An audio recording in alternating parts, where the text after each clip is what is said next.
Hi guys, just as promised, I'm doing a review on Thor Ragnarok even.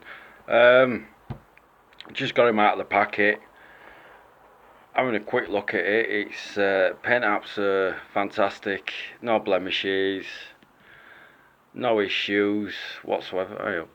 Apart from that, whatever that is, I think it's a bit peeling on paint. It don't really matter. It's just peeled away. It's held in with glue. But looking at the figure, it's got like some sort of bronzing splashes on here on his leather armour, if it's leather. Uh, yeah, I really like it. I like the paintwork on it. It's fantastic. It's done really well. Nice shading, even the skin tones really well. You know, sometimes you get skin tones, it's a little bit pale or it's a little bit too dark, or sometimes it just don't look right, you know, but it's bang on. Articulation wise, his head, it does bend, but it's very minimal movement. These do move, but they look like they also come out as well, because I think they're held on with just little pins that push in. So you have got movement in his helmet, well, in his head. It does turn round. It don't turn all the way around for obvious reasons because of these things, but if I move them out of the way, they do turn round. I don't want to mess about with them too much in case it pops off and don't go back in. But arms, it is stiff. It does come out about there. There is movement in elbow. It's quite a good bit of movement in that elbow. Usually they go to about there because of moulding, but it's not bad actually. His arms do move completely round. There's not a lot of movement in his wrists, but it does come with an interchangeable pair of hands. They do move up and they do move down, but there ain't much movement from side to side. But there is some rotation. He's got a crunch, like his top part of his body, where his chest is. There is some movement. It does move quite far around, as you can see. There is movement in his lower waist as well, but this does somewhat hinder it. This leather belt skirt effigy. It also hinders him slightly in his splits, if you like, but you don't want to move it too much in case it starts pulling and tearing at this like rubber.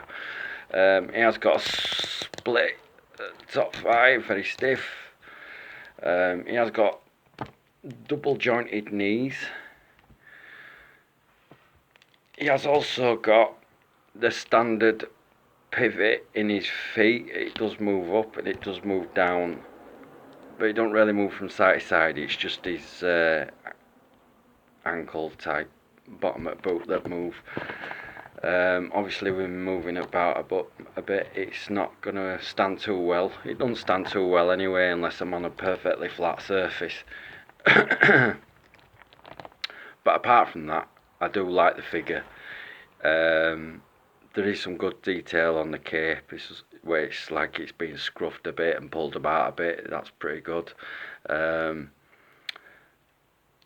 Yeah, there's good detail on the sculpt as a whole. Anyway, on with accessories. Now, it does come with 2 swords, which has got some good detail on it. I like this 2-tone on the handle of his sword, where it seems to go from a bronze to a gold colour. This got some nice line work in the sword in both of them, which is cool. It does also come with an interchangeable pair of hands, but they're just closed fists, so there ain't much point of getting them out of the box and putting them on the figure. It does also come with these like blue lightning effect transparent plastic, but I've been looking at them. I can't see a reason to actually get them out of the box. I'm not too fussed about getting them out of the box, as I'm going to compose my figure with just the knives, in swords in general. As a whole, he don't come with the base for obvious reasons. I'm not too fussed about that, because, you know, bases take a lot of space up on your shelf, so you end up putting them back in storage. So as a whole, I'm really stoked that I got this figure. It's a cool addition to my increasing collection size of Marvel Select. I'm really happy I got it. It's really cool. That is a bit loose though. I'm gonna have to hold it like that. It's a bit loose. This is really tight in this one, but he seems to be a bit loose on his right hand. Anyway, it don't really matter. It's still a great figure. I'll have a mess about with it, see if I can pinch his hand up a bit more. But yeah, leave us your comments, people. Do you like the figure? Were you a fan of the movie? Are you a fan of the Thor character in himself? I think most people would, especially the girls. So I'm going to pose him like that, I think. Will he stand? Yes, he will. So guys, I appreciate the video. Thanks for watching. And leave a comment if you want. I'm out of here. See you later, guys.